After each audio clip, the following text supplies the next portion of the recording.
Molecule আছে at temperature T and pressure T volume V তে। তাহলে দেখা যায় কিনা পরীক্ষা করলে যে এই সকল মলিকুলের গতিবেগের মান কোনো একটা মুহূর্তে সবার সমান, কারো গতিবেগ খুব বেশি, কারো গতিবেগ খুব কম, এবং ম্যাক্সিমাম জন্য একটা কি হয় যে একটা ভেলোসিটি বিভিন্ন গতিবেগ নিয়ে তারা চলাফেরা করে। আমরা যেমন তখন একটা উদাহরণ দিতে পারি যে তোমাদের যদি ক্লাসের ছেলেগুলোকে বলা হয় যে 100 মিটার রান দাও, দেখবে গুটি কতক ছেলে যারা খুব ভালো দৌড়তে পারে তাদেরকে খুব ফাস্ট এগিয়ে গেছে, আর যারা একদমই দৌড়াতে পারে না তাদের সবার পেছনে দেখবে আছে। বেশিরভাগ জন দেখবে ঝাঁক হয়ে দেখবে দৌড়ায়।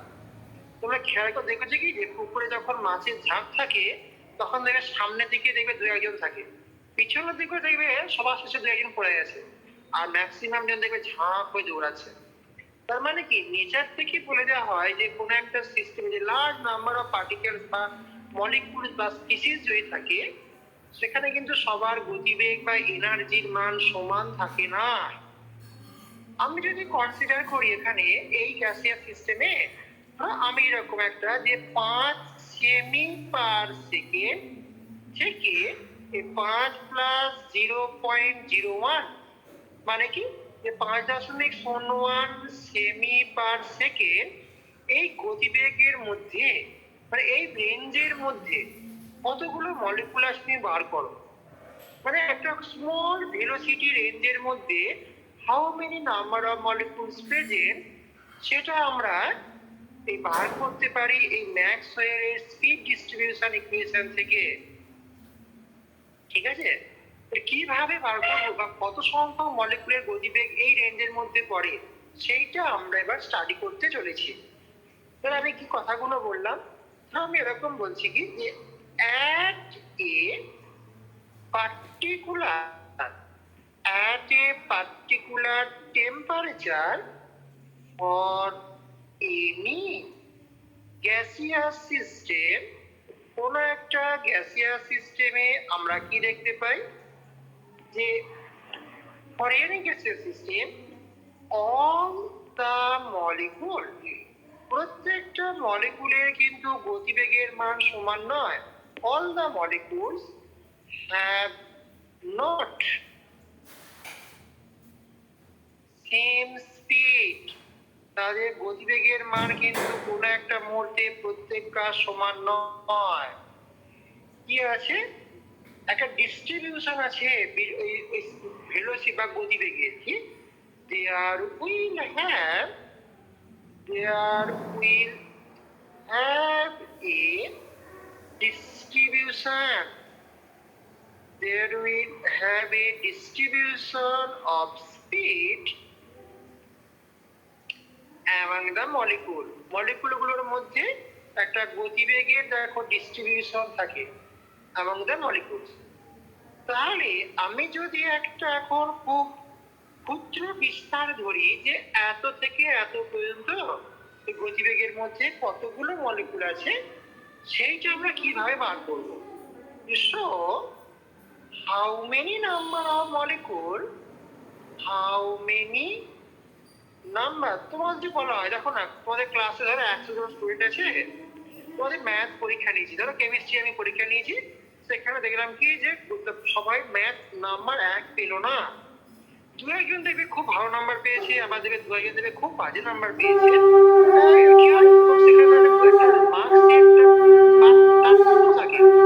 বিশাল রেঞ্জ, দু একজন দেখবে 8-9 পেয়ে গেছে, আবার দু একজন দেখবে 5-10 করে পেয়েছে, এরকম একটা বিশাল ব্যাপারে। তোমাকে যদি বলা হয় যে কতজন ছাত্র এই 70 থেকে 72 মধ্যে পেয়েছে, তা তুমি বার করবে কিভাবে, সেইটা জানার জন্য কিন্তু আমরা এই ম্যাক্সওয়েলের স্পিড ডিস্ট্রিবিউশন ইকুয়েশন আমরা পড়ি, বুঝলে actually. So how many number of molecules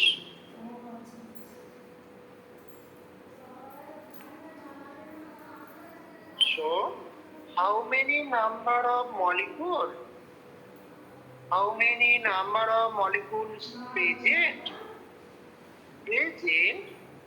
in a small range of speed between ধরো আমি এরকম বলছি, এই সি থেকে সি প্লাস ডিসির মধ্যে আমি সিটাকে এখানে ভেলোসিটি গতিবেগ ধরছি, বুঝতে পারলে? তাহলে এই যে how many number of molecules present in a small range of speed between c থেকে সি প্লাস ডিসি, এইটা জানার জন্য 1860 সালে ম্যাক্সওয়েল একটা থিওরিটিক্যাল একটা ডেরিভেশন করেছে আদর্শ গ্যাস সিস্টেমের জন্য, সেইটা আমরা স্টাডি করতে চলেছি। To explain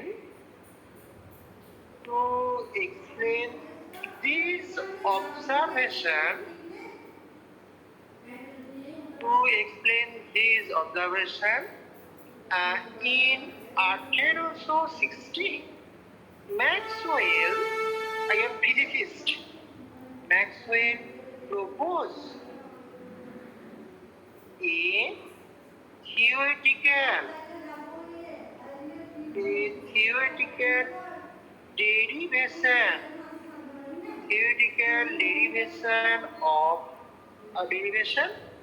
of an ideal gas system. আদর্শ গ্যাস সিস্টেমের জন্য তাহলে আমরা থিওরিটিক্যাল একটা ডেরিভেশন ডিরাইভ করতে চলেছি।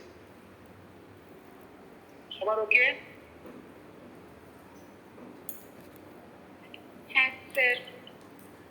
আচ্ছা, আমার মেন অবজেক্ট কি বা মেন পারপাস কি এটা পড়ার?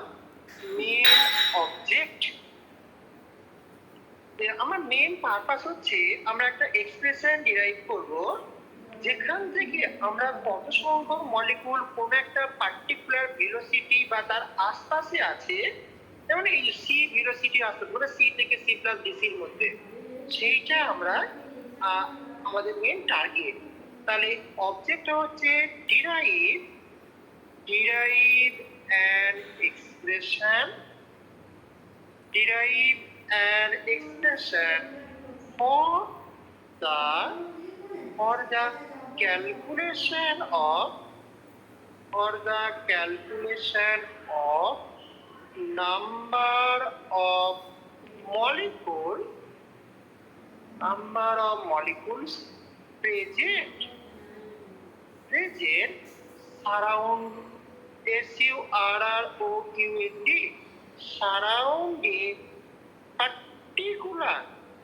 surround a particular velocity। একটু দেখো, ভেলোসিটি হচ্ছে একটা ভেক্টর কোয়ান্টিটি, এর ম্যাগনিটিউড ডিরেকশন দুটি আছে, কিন্তু স্পিড এটা কিন্তু স্কেলার কোয়ান্টিটি। তাই দেখো সারাউন্ডিং এর ভেলোসিটি সি, তার মানে কি যে আমি এই সি থেকে সি প্লাস ডিসি, এই দেখেন ডিসির মানটা খুব ছোট, এই রেঞ্জের মধ্যে কত সংখ্যক মলিকুল সেটা বার করার জন্য আমরা একটা ডেরিভেশন করবো, এটাই আমার মেন অবজেক্ট। আমরা ধরেছি যে মলিকুলগুলো ধরো গতিবেগ 3D তে সি, কনসিডার দ্য ভেলোসিটি, আমি যে ভেলোসিটি রেঞ্জে এই নাম্বার অফ মলিকুল ক্যালকুলেট করতে চলেছি সেই ভেলোসিটিটাকে আমি সি কনসিডার করলাম। Consider the velocity of A gas molecule, এটাকে বললাম এ সি ইন স্পেসের কথা বলছি, মানে কিন্তু আমি 3 ডাইমেনশনালি হিসাব নিকাশগুলো সব করবো। একই রকম ভাবে 2 ডাইমেনশনাল হিসাব নিকাশ করা যায়, মানে in area in a plane বললে আমরা 2D ক্যালকুলেশন করব। আর যদি বলা হয় মলিকুলগুলো ধর একটা অক্ষ বরাবর শুধুমাত্র মুভ করছে, এই এক্স অক্ষ বরাবর প্লাস এক্স দিকে আর মাইনাস এক্স দিকে, তাহলে এই এক্স অক্ষ ধরে আমরা 1D এর জন্য ক্যালকুলেশন করব। এই ম্যাক্সওয়েল স্পিড ডিস্ট্রিবিউশন এটা 3D 2D 1D সব ক্ষেত্রেই হয়, আমরা সবগুলোই করব। আপাতত আমি নর্মাল কন্ডিশন যে গ্যাস মলিকুলগুলো স্পেসে মুভ করছে, মানে 3D তে মুভ করছে। তাহলে এটা দেখো যদি তার গতিবেগ হয় সি, এই ভেলোসিটির তিনটে উপাংশ বা তিনটে দেখো আমরা কম্পোনেন্ট ভেক্টর অ্যালং এক্স অক্ষ সেটাকে আমরা সিএক্স, অ্যালং ওয়াই অ্যাক্সিস সেটাকে CY, along Z Axis CZ বললাম।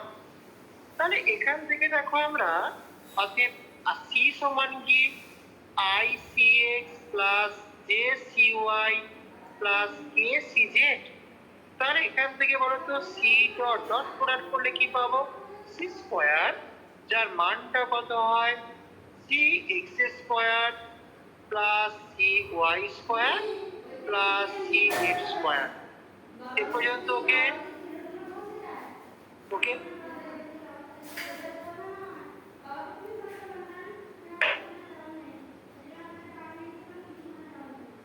বলে বলবে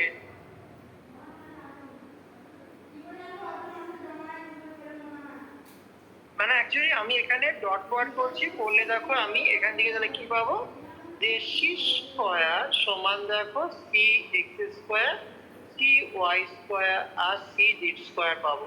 এইটা আমার স্যার ওটা কি আই হবে যেটা কে হয়ে গেছে কে হয়ে গেছে আই জে কে, এটা unit vector I J K unit vector. তাই দেখো আই এর সঙ্গে সি এক্স, জে এর সঙ্গে সি ওয়াই, কে এর সঙ্গে সি জেড করেছি, বুঝলে? হ্যাঁ এবার তাহলে দেখো তো এই যে আমি একটা মলিকুলার ভেলোসিটি সি ধরলাম স্পেসে, তাহলে যদি এরকম হয় if if if if c x comma c y আর C z are the Cartesian component Cartesian component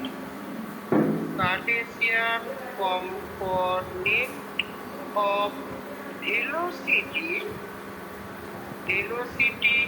c along x axis y axis এবং z axis। যে এক্স অক্ষ ওয়াই অক্ষ যেটুকু বরাবর যদি Cartesian component c x c y C z হয়, তাহলে দেখো আমরা কি পাই যে এই সি স্কোয়ার সমান দেখো আমরা c x square plus C Y square plus C Z square বলতে পারি।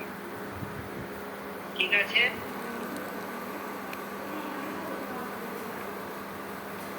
সবারকে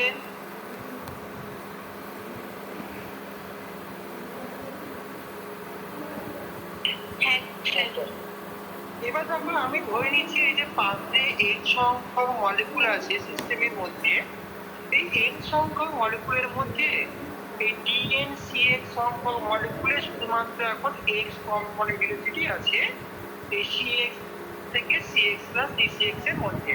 কি সাপোজ যে among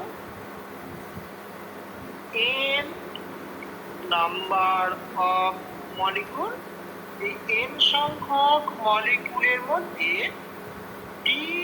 DNCX, এটা কি DNCX is the number of molecule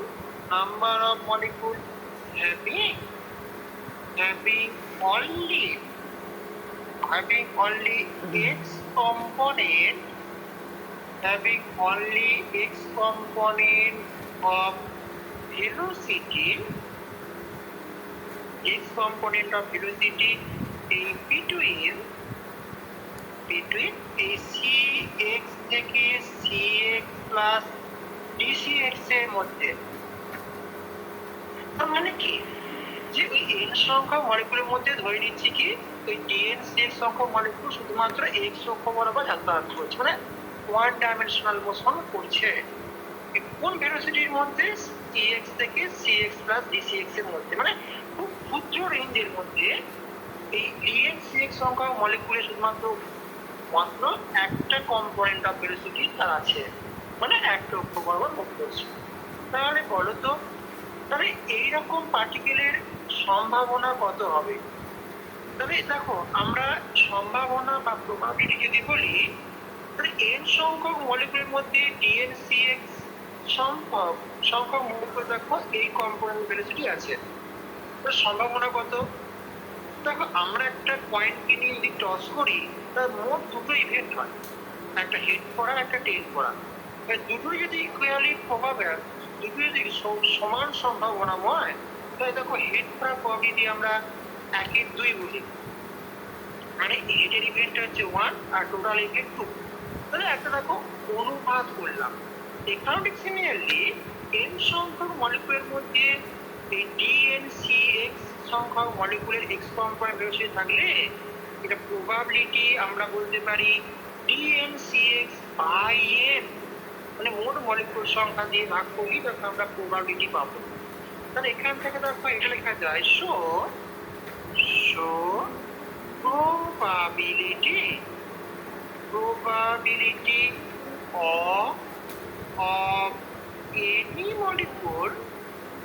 probability of any molecule having only x component of velocity, শুধুমাত্র x component velocity আছে, আর কিছু নেই। x component of velocity between এই cx থেকে cx প্লাস bcx ইচ কত হবে? এটা দেখো wx সমান, এই wx টা আমরা প্রবাবিলিটি বললাম যে এর সম্ভাবনা কত। এটা দেখো DNCX কে মোট মলিকুল সংখ্যা দিয়ে ভাগ করে দিলাম। তুমি দেখো না, যদি মোট মলিকুল 10টা হয়, তার মধ্যে যদি দুটো মলিকুলের এইরকম থাকে, তো সম্ভাবনা কত? 0.2, মানে 20% সম্ভাবনা যে মোট মলিকুলের 20% মলিকুল শুধুমাত্র x বরাবর মুভ করছে। তাই দেখো মোট মলিকুল সংখ্যা দিয়ে ভাগ করলে আমি প্রবাবিলিটি বলতে পারি। ঠিক আছে, ওকে।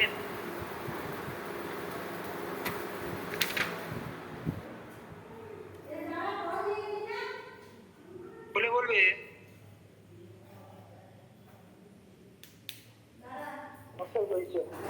তাহলে আমি দেখো সিমিলারলি যদি এটা বলি যে একই রকম ভাবে দেখো, যদি এই কথা বলা হয় যে সিমিলারলি এই যে n সংখ্যক মলিকুলের মধ্যে শুধুমাত্র y কম্পোনেন্ট ভেলোসিটি আছে, সাপোজ বললাম এই DNCY সংখ্যক মলিকুলের, যে দেখো suppose among n number molecules DNCY is the number of molecules having only y component velocity between CY থেকে CY plus DCY. The DNCY is the number of molecules having only y component velocity between CY থেকে CY plus DCY. এইটা তাহলে probability কত হবে? এর দেখো probability, দেন probability দেখো w, এটাকে y বললাম, এটা DNCY বাই n। তাহলে এটাও দেখো মোট মলিকুল সংখ্যা দিয়ে ভাগ করে দিলাম ওই সংখ্যাটাকে, তাহলে আমি সম্ভাবনা পেয়ে গেলাম। অনুরূপে z অক্ষ বরাবর কত হবে? Similarly along z Axis,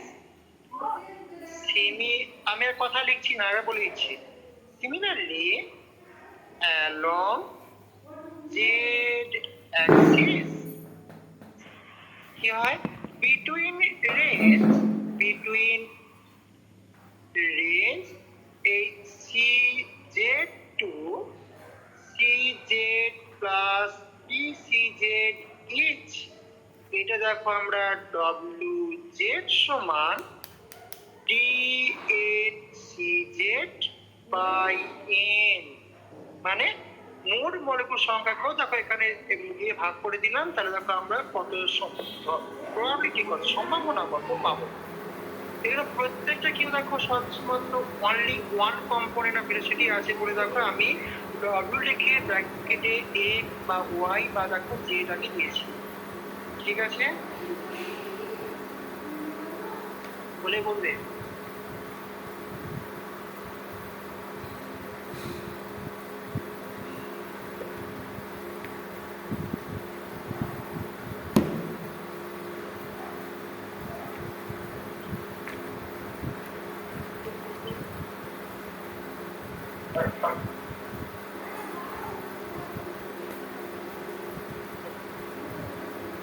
okay,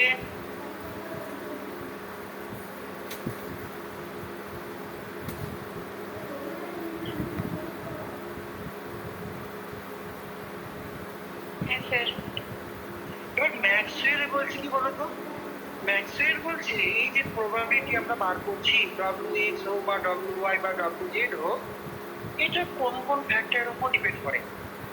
according to Maxwell তলায়, according to Maxwell, according to Maxwell এই WX ইজ, তুমি WY ও বলতে পারো বা WZ ও বলতে পারো। WX টা কি? এক নম্বর বলছি এটা proportional to PROPOR TIONAL, proportional to a distribution function, একটা ডিস্ট্রিবিউশন ফাংশন যেটাকে আমি এখানে এই f লিখে cx বললাম। এই ডিস্ট্রিবিউশন ফাংশনটা কি রকম সেটা আমাদের নেক্সট টার্গেট হবে। এই ডিস্ট্রিবিউশন ফাংশনের সঙ্গে সমানুপাতিক।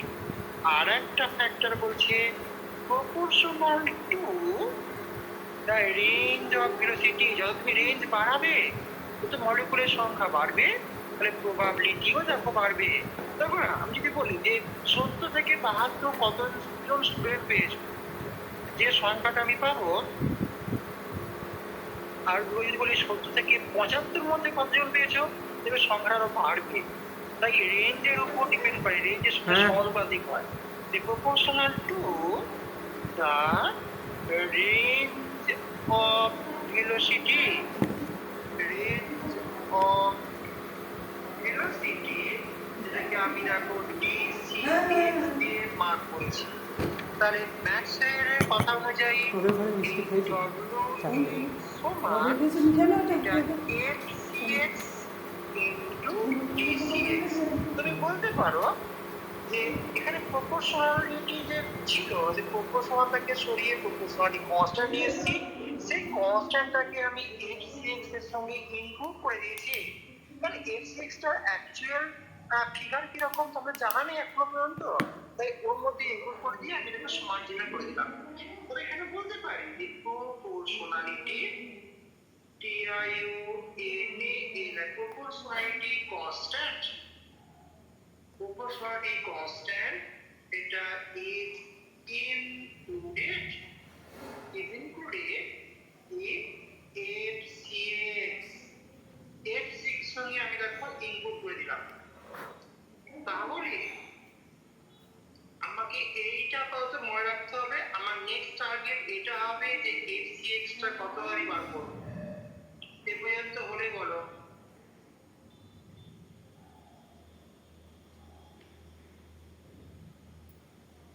বুঝে?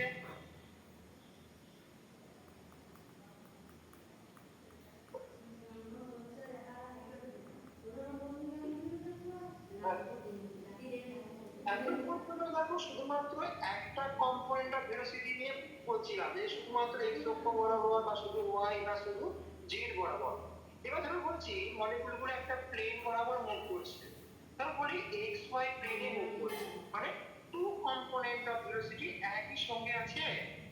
তাহলে এরকম মলিকুলের সংখ্যা আমি এরকম বললাম কি, লেট TNCXY, এটা কি is the number of molecules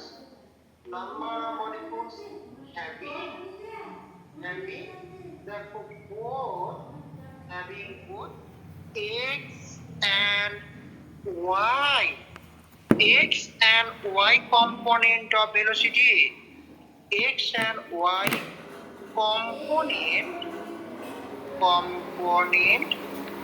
of velocity। তার মানে কি গো, যে দ্যাট ইজ এর একটা প্লেন বরাবর মুভ করছে, that is moving in a plane.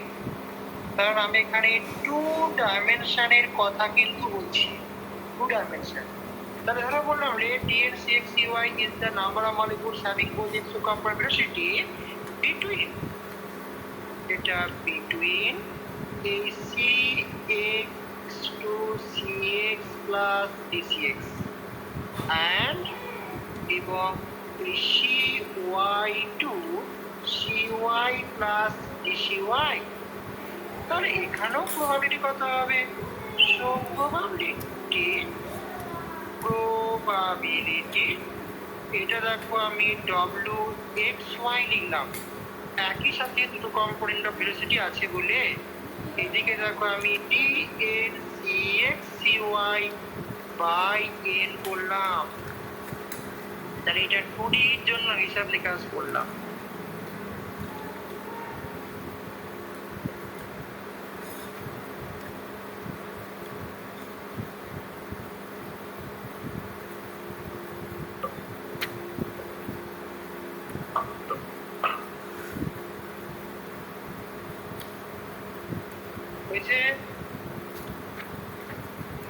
আচ্ছা, একই রকম ভাবে দেখো যদি 3D বরাবর বলে কি হবে, নিজেরা লিখবে যে 3D র জন্য দেখো আমি এরকম ল্যাঙ্গুয়েজ ইউজ করছি যে লেট, আমি সবগুলো একবার বলে দিচ্ছি যে পরে বা হিসাবটা করবো।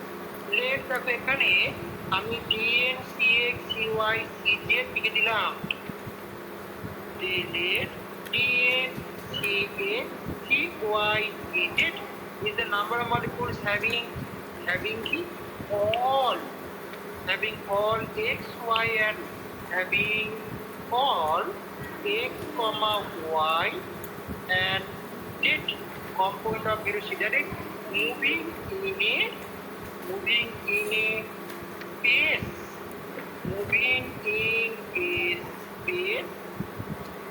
space। তাহলে এখানে আমি 3D র কথা বলা হচ্ছে, কত রেঞ্জের মধ্যে? between cx to cx plus dcx, ঠিক আছে, cy to cy plus dcy R cz to cz plus dcz। তাহলে এখানে এই ক্ষেত্রে তাহলে প্রবাবিলিটি কত পাবো? সো প্রবাবিলিটি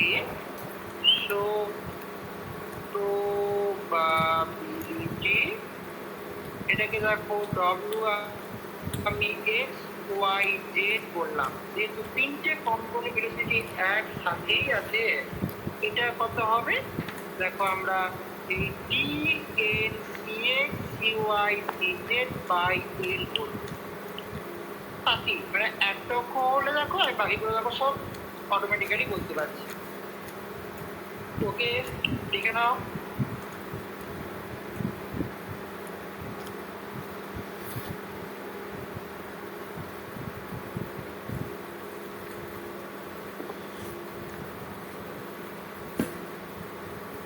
ঠিক আছে, আচ্ছা এবার প্রবাবিলিটি রুল অনুযায়ী কি লিখতে পারি বলো তো? According to the rules, according to the rules of probability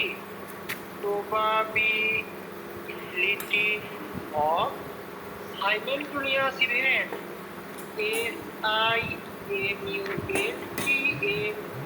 SIMULTANEOUS, according to the rules of probability of simultaneous event আমরা কি লিখতে পারি? এই যে wxyz বলছি, এর মানটা exactly equal to wx into wy into wz লেখা যায়। এটা কি করে দেখবে হয়? এটা আমরা প্রবাবিলিটি ম্যাথমেটিক্স চ্যাপ্টারে পড়েছি। দেখো তো, তুমি যদি একটা পয়েন্ট নাও, এদিকে এসো, আমি এখানে বুঝিয়ে দিই, কেন লিখতে পারছি। দেখো একটা পয়েন্ট নিয়ে টোটাল ইভেন্ট হেড আর টেল, তাহলে বলো তো যে হেড করার প্রবাবিলিটি কত হবে? wh বলো, তা দেখতে পাচ্ছি হাফ, তাই তো? একই রকম দেখো w টেল কত হবে? এটাও হাফ। মানে একটা পয়েন্টের জন্য দেখো আমরা এটা লিখলাম। তুমি যদি দেখো দুটো পয়েন্ট নাও, 2 পয়েন্ট, টোটাল ইভেন্ট দেখো আমরা হেড হেড, হেড টেল, টেল হেড বা টেল টেল হতে পারে। মোট 4টে ইভেন্ট। তোমাকে বলা হলো যে দুটোরই একসাথে হেড করার প্রবাবিলিটি কত, বলো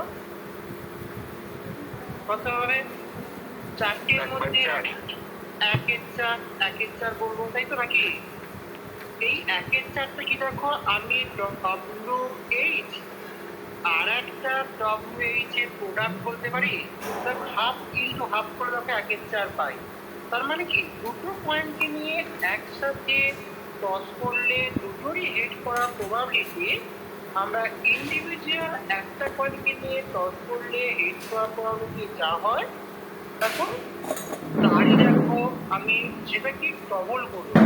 মানে 1-2 পেয়েছিলাম, দুটো পয়েন্টকে নিয়ে করলে 1-2 ইন্টু 1-2 মানে স্কোয়ার অ্যাকচুয়ালি হচ্ছে, তাই না?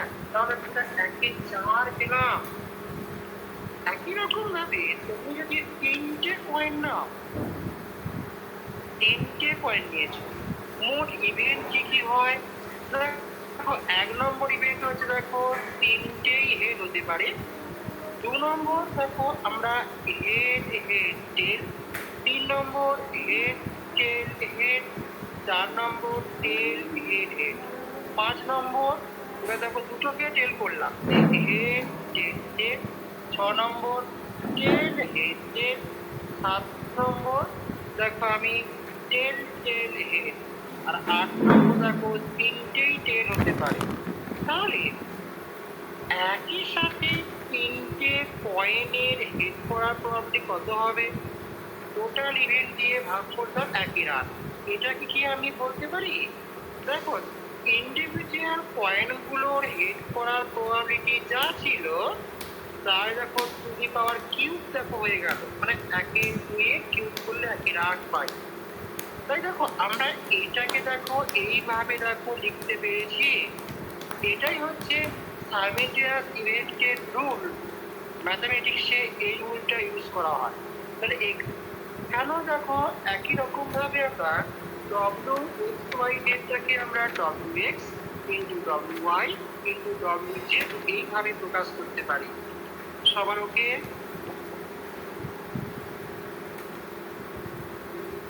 বলে বলবে? হ্যাঁ স্যার। তাহলে এইটাকে দেখো আমি এখন রিপ্লেস করে কি বলতে পারি দেখো, এটাকে রিপ্লেস করে DNCX DYCZ বাই এর, এখানে WXটাকে দেখো ম্যাক্সওয়েলের মত অনুযায়ী এটাকে আমরা FCX ইন্টু DCX, এটাকেও দেখো FCY ইন্টু DCY, এটাকেও দেখো FCZ ইন্টু DCZ আমরা বলতে পারি। ঠিক কি দেখো তো, তাই তো? ওকে, আমরা এইটা দেখো এইটাকে একটা পার্ট থেকে পেয়েছি এখান থেকে, তারপরে পার্টটা দেখো আমি এটাকে ভাঙিয়ে এইটা পেয়েছি, তারপরে পার্টটা দেখো আমরা এটাকে ভেঙে এই পার্টটা দেখো পেয়েছি। ঠিক আছে?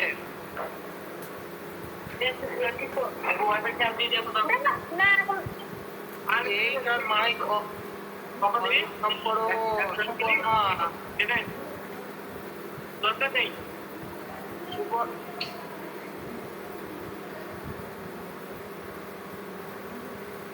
সুপর্ণা অফ কর। হ্যাঁ, দেখো এটাকে দেখো আমি ইন্টারচেঞ্জ করে এরকম দেখো বলতে পারি DNCX CY CZ সমান এনটাকে এদিকে নিয়ে এলাম, NFCX এখানে FCY, এটা দেখো FCZ, তার সঙ্গে দেখো এখানে DCX into DCY into DCZ দেখো আছে।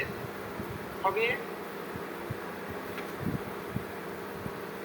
স্টেপ বাই স্টেপই করছে, বুঝতে সুবিধা হয়। দেখো ওকে, এবার এই গোটাটাকে তুমি এবার বাঁ দিকে তলায় নিয়ে চলে এসো, DNCX Y C Z by দেখো DC X into DC Y into DC Z. তাহলে এদিকে দেখো N into F C X F C Y F C Z. এইটা আমরা এখন F C X F C Y F C Z এগুলো যে distribution ফাংশনটা বললাম ম্যাক্সওয়েল বলেছে, এর অ্যাকচুয়াল ফিগারটা কি আমি এখনো জানি না, আসছি বার করবো। বলতো এই দেখো ডান বাঁ দিকে দেখো যেটা বার করলাম এইটার এখন ফিজিক্যাল মানে কি জানো? এগুলো পরীক্ষা প্রশ্ন করে, এটার মানে কি কেউ বলতে পারবে? দেখো আমি dc x dc y dc z দিয়ে ভাগ করে দিয়েছি মানে কি, একটা দেখো এটাকে প্রোডাক্ট করলে একটা আয়তন হয়, কারণ ঘনকাকার কোনো সিস্টেমে দেখো আয়তন কি দৈর্ঘ্য গুণিত প্রস্থ গুণিত উচ্চতা। তাহলে এখানে দেখো DC x dc y dc মানে কি, যে এক্স অক্ষে ক্ষুদ্র রেঞ্জ, ওয়াই অক্ষে ক্ষুদ্র রেঞ্জ এবং জেড অক্ষে ক্ষুদ্র বিস্তার, তিনটাকে প্রোডাক্ট করলে আমরা একটা ক্ষুদ্র আয়তন পাই। আয়তন দিয়ে ভাগ করলে আমরা এটা কি বলবো, যে একক আয়তনে কতগুলো মলিকুল আছে যাদের যাদের তিনটে কম্পোনেন্ট অফ ভেলোসিটি আছে। তাহলে এইটা রিপ্রেজেন্ট করছে, ইট রিপ্রেজেন্টস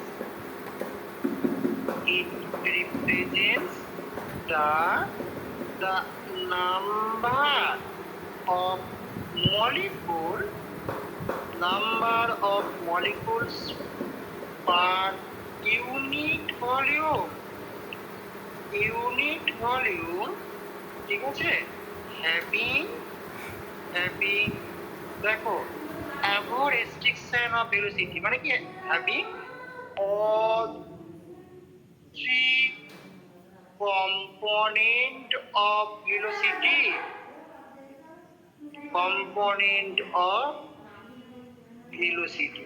তাহলে এই যে একক আয়তনে অণুর সংখ্যা। এবার ওকে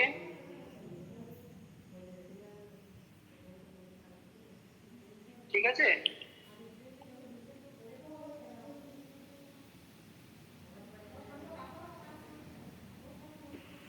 হ্যাঁ স্যার। এটাকে দেখো বোঝানোর জন্য আমি এখানে একটা দেখো আমি এখানে ড্র করছি, মানে কিন্তু এটা একটা 3D পিকচার ড্র করছি। দেখো আমি এই রকমের দেখো দুটো গোলক নিলাম, এইটা দেখো কেন্দ্র, ও এটা দেখো আমি কেন্দ্র বলছি। এই কেন্দ্র থেকে দেখো আমি এইটা বললাম কি, যে এইটা বললাম সিএক্স, ভালো করে দেখ, হ্যাঁ এইটা বললাম এক্স অক্ষ, এইটা ওয়াই অক্ষ, এটা জেড অক্ষ, এটা এক্স, এটা ওয়াই, এটা জেড। আমি একটা দেখো সিএক্স নিয়েছি, আর একটা দেখো মার্ক করছি কি, যে এই এটা দেখো বললাম কি, এইটা বললাম এই সিএক্স প্লাস ডিসিএক্স, তার মানে কি এই রেঞ্জটা মাত্র ডিসিএক্স এক্স অক্ষ বরাবর। তাহলে দেখো তো এখানে যদি দেখো আমি একটা ক্ষুদ্র একটা ঘনক কনসিডার করি, এই যে এরকম দেখো একটা ঘনক কনসিডার করলাম, এই ঘনকটার ক্ষেত্রে দেখো আমি যেটা করে এলাম, কি করলাম, যে এর দেখো এক্স অক্ষে ক্ষুদ্র বিস্তার ডিসিএক্স, ওয়াই অক্ষে ক্ষুদ্র বিস্তার ডিসিওয়াই এবং জেড অক্ষের জন্য ডিসিজেড কনসিডার করেছি। তাহলে এই যে কিউবটা, এই কিউবের দেখো আমরা ভলিউম এই ডিসিএক্স ইন্টু ডিসিওয়াই ইন্টু ডিসিজেড দেখো আমি পেয়েছি। তাই এই একক আয়তনে কতগুলো মলিকুল সেটা দেখো ওই বাঁ দিকের পার্টটা দেখো বলছিলাম, ঠিক আছে, বলে বলবে।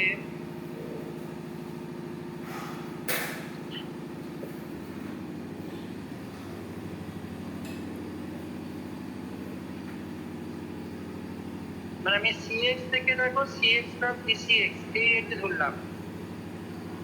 তাহলে যদি এরকম হয়, অ্যাকচুয়ালি এটা সিএক্স ডিসিএক্স হবে না, কারণ এটা যেহেতু স্পেসে করছি, স্পেসে করলে আমি এগুলো সিএক্স বলতে পারি না, আমি এটা কি বলবো, যে স্পেসে যেহেতু করছি তাই এটা সি, আর এটাকে দেখো আমি সি প্লাস ডিসি, তবেই কিনা এই রেঞ্জটা দেখো আমি ডিসি বলতে পারি। কারণ থ্রিডিতে তো যেখানে এক্স অক্ষ ওয়াই অক্ষ জেড অক্ষ দেখো তিনটে স্পেসে মুভ করছে যেহেতু, তাই দেখো আমি সি থেকে সি প্লাস ডিসি এই দিক দিয়ে কথা এখন বলা হচ্ছে। তাহলে দেখো কোনো একটা গ্যাসীয় সিস্টেমের সাম্যাবস্থায় যে কোনো জায়গায় একক আয়তনে অণুর সংখ্যা সব জায়গাতে একই থাকে, কোনো পরিবর্তন হয় না। এরকম কি হয় যে উপরে কর্নারে মলিকুলের ঘনত্ব বেশি, নিচের কর্নারে মলিকুলের ঘনত্ব কম, তাহলে একক আয়তনে অণুর সংখ্যা দেখো কোথাও বেশি কোথাও কম হবে। কিন্তু এরকম হয় না, তার কারণ কি, যে কোনো গ্যাসিয়াস সিস্টেম একটা হোমোজিনিয়াস গ্যাসিয়াস সিস্টেম, তাই মলিকুলের সংখ্যা সবসময় একই থাকে। তাই দেখো আমি এটা বলতে পারি কি যে at any equilibrium condition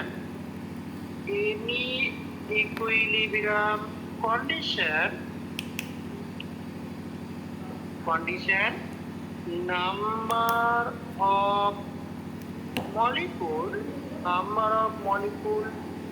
per unit volume, এটা কি, এটা দেখো is fixed at a given temperature.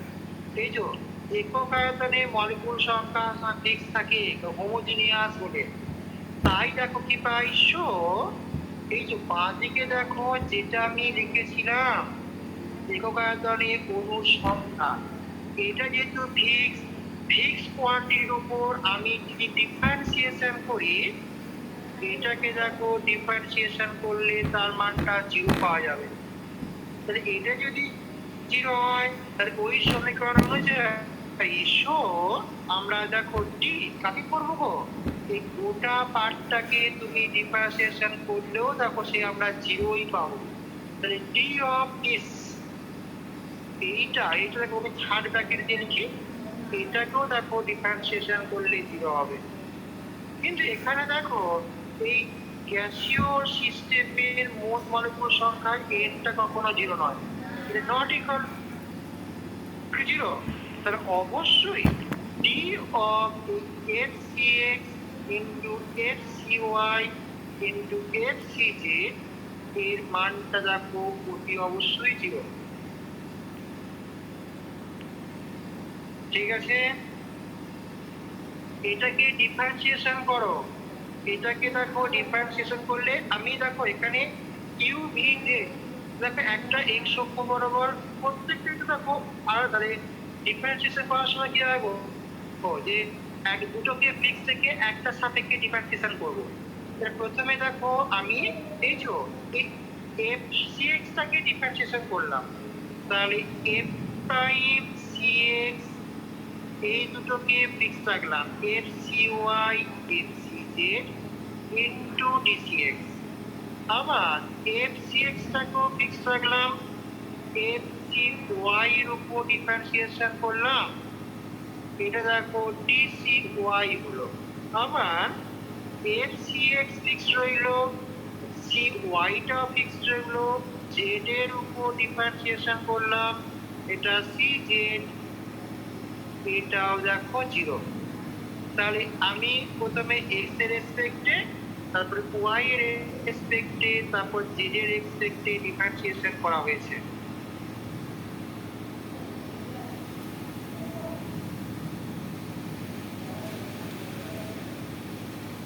মেঘ উঠছে কিন্তু কতক্ষণ ক্লাস করাতে পারবো আমি জানি না, ঝড় উঠলে বন্ধ করবো। হ্যাঁ, এই সপ্তাহ কলেজ ছুটি পড়ছে তো নাকি গো, কলেজে ছুটি পাচ্ছি তো দেখছি, 18 তারিখ থেকে সব ছুটি পড়ে এসে সবার ছুটি তো নাকি? হ্যাঁ স্যার, আমাদের কলেজে বলেছে। হ্যাঁ স্যার। যদি ছুটি পড়ে তাহলে যদি তোমাদের যদি ক্লাস না হয় অনলাইন ক্লাস, তাহলে যদি এগ্রি করো তাহলে আমি দুপুর দিকে বা সব বুঝতে পারি। দুপুর দিকে করে নিলেই ভালো হয় স্যার। হ্যাঁ স্যার। বুঝতে পারছি, এটা প্রতিদিনই ডিস্টার্ব হচ্ছে। তোমাদের কি হোস্টেল আবার ছুটি পড়ে যাচ্ছে? না স্যার, আমাদের হোস্টেলটা ছুটি পড়বে না, কলেজটা বন্ধ হয়ে যাবে। আচ্ছা ঠিক আছে, তাহলে দেখো এইরকম হয়েছে, বাট মেগুলে আর ক্লাস করা যাবে না। এবার আমি কি করছি বলতো, এটাকে ছোট করার জন্য আমি এটাকে ভাগ করে দিচ্ছি, divide by FCX, FCY, FCZ আমরা ভাগ করলে কি পাবো বলো তো? এটাকে দেখো ভাগ করে দিলে এখানে দেখো আমরা F dash T X by F C X into D C X, এখানে দেখো F dash C Y by F C Y into D C Y, এটা দেখো F dash C Z by F C Z into D C Z equal to 0। এখানে দেখো ডিসিএক্স ডিসিওয়াই ডিসিজেড আছে, এটাকে তুমি 1 নম্বর সমীকরণ বলো। তিনটে পার্টে দেখো ভাগ করে নিয়েছি, পার্ট প্রত্যেকটা দেখো কেউ কারোর উপর ডিপেন্ডেন্ট নয়। প্রথমটা এক্স ডিপেন্ডেন্ট পার্ট, পরেরটা ওয়াই ডিপেন্ডেন্ট, তারপর আছে জেড। ঠিক আছে,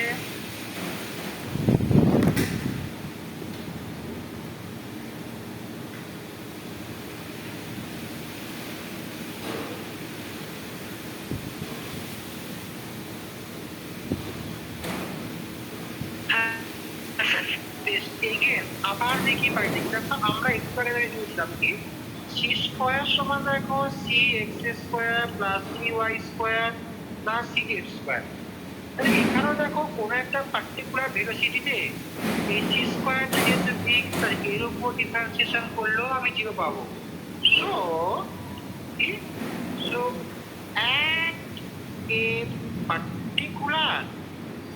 at a particular velocity কি হয় t of square, এটাও দেখো 0।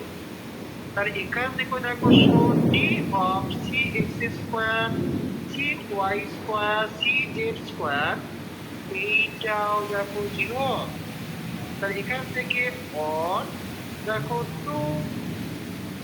2cx ইন্টু dcx, এখানে 2cy ইন্টু dcy, এখানে দেখো 2cz into dcz equal to 0।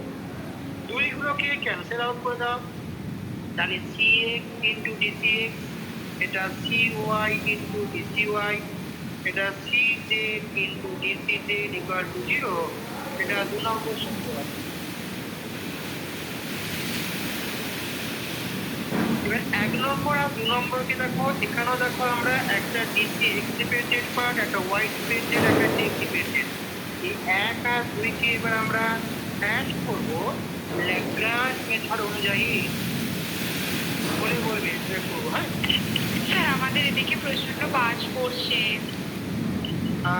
সেরকম যদি হয় অফ করে রাখো, আর না হলে যদি সবাই বলো তাহলে আমি ক্লাসটা বন্ধ রাখবো। স্যার আমাদের এদিকেও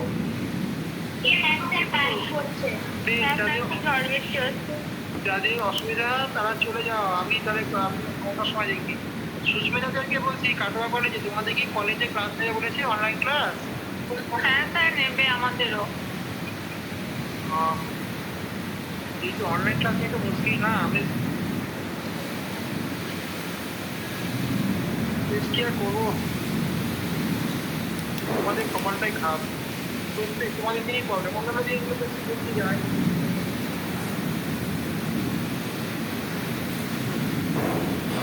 এই আগে এইটাই থাক, এখান থেকে এরা কন্টিনিউ করতে হবে পরে।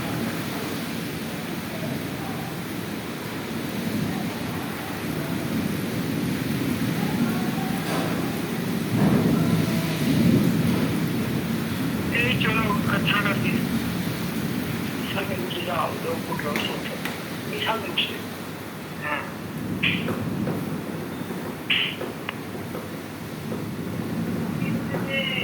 বুঝলে, হ্যালো শুনতে পাচ্ছ ভাই?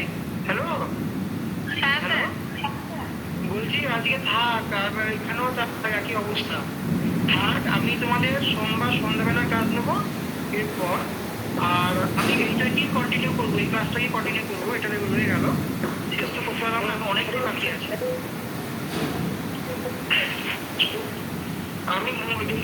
আমি দুপুরের দিকে বলবো, 11টা থেকে ক্লাসের কথা বলবো, যদি সবাই হয় সেদিনটা আমি করিয়ে দেবো। হ্যাঁ চলো চলো চলো।